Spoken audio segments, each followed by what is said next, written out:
Mamma mia, salut les amis et bienvenue dans ce tutoriel où rapidement je vais vous montrer comment exécuter du code, que ce soit du code PHP, du code Python, du code Ruby, directement au niveau de Sublime Text. Ok? Donc je le montrais à l'un de mes collègues il y a de cela quelques jours et il m'a dit waouh, je ne savais pas qu'on pouvait le faire.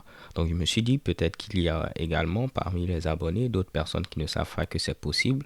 Pourquoi ne pas en faire un tutoriel? Voilà ici l'idée derrière ce tutoriel là. Donc rapidement, ce que je vais faire, c'est me rendre au niveau de mon bureau et pourquoi pas, je vais créer un fichier qui a pour nom ici toto.php et je vais l'ouvrir directement au niveau de Sublime Text. Ok? Donc là, je vais écrire du code PHP qui va permettre d'afficher Hello World. Donc je mets ici, oups, Hello World. Décidément. Ok, parfait. Donc normalement, si je veux interpréter ce fichier, vu que j'ai PHP accessible en ligne de commande, je peux faire PHP suivi du nom de mon fichier et chez Keban, vous voyez ici Hello World. Il y a ce pourcentage là parce que je dois rajouter à ce niveau là PHP end of line. Donc si je rajoute ceci, normalement, il va m'afficher parfaitement Hello World. Ce que moi je veux, c'est pouvoir exécuter ici, interpréter mon code directement au niveau de Sublime Text. Je peux faire CTRL B et normalement CTRL B, il va lancer ici l'outil de compilation qui est présent au niveau de Sublime Text. Et s'il y a quelque chose à afficher, il va vous ouvrir une petite interface à ce niveau, une petite fenêtre où vous pourrez voir ici le output. Donc dans mon cas, je fais CTRL B, vous voyez que cela ne produit rien. Ce qu'on va faire, c'est quoi? On va venir au niveau ici de Tools et vous voyez au niveau de Build System, il y a ici tous les systèmes de compilation qui sont disponibles actuellement. Okay? Et vous voyez qu'il n'y a aucun qui est disponible pour PHP. Par défaut, c'est automatique parce qu'il va se baser sur l'extension de votre fichier afin de choisir ici le système approprié.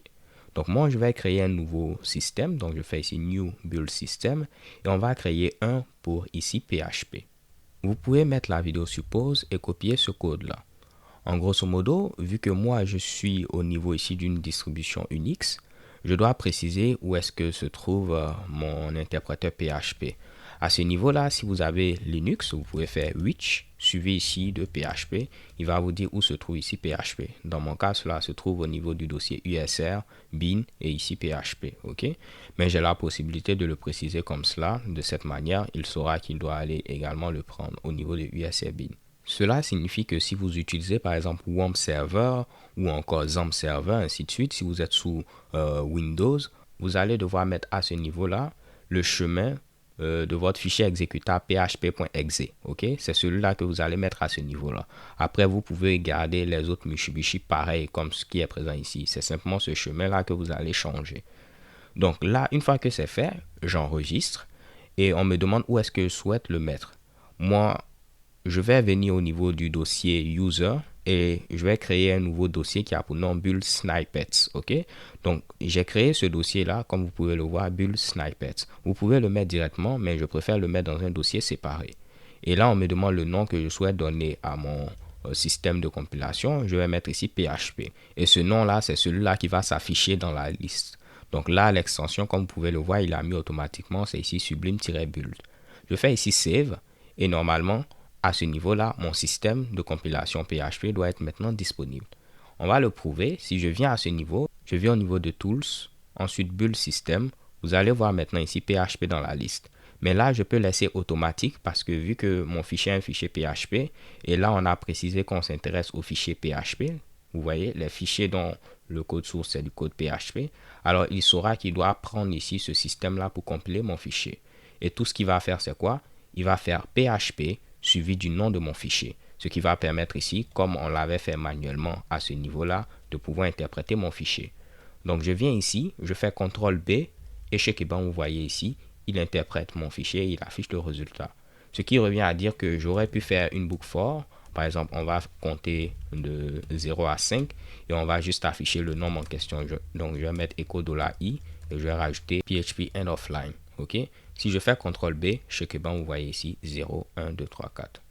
Donc, on peut faire de même ici si j'ai un fichier Ruby, si j'ai un fichier PHP. Tout ce que vous allez changer, c'est le chemin de votre exécutable et puis ici la source. Je vais vous montrer par exemple comment exécuter un fichier Python 3. Je vais créer donc un nouveau système.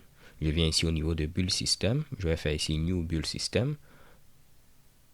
Il me met ce Mitsubishi là. Si je veux cacher ceci, je peux faire échappe, il va le cacher.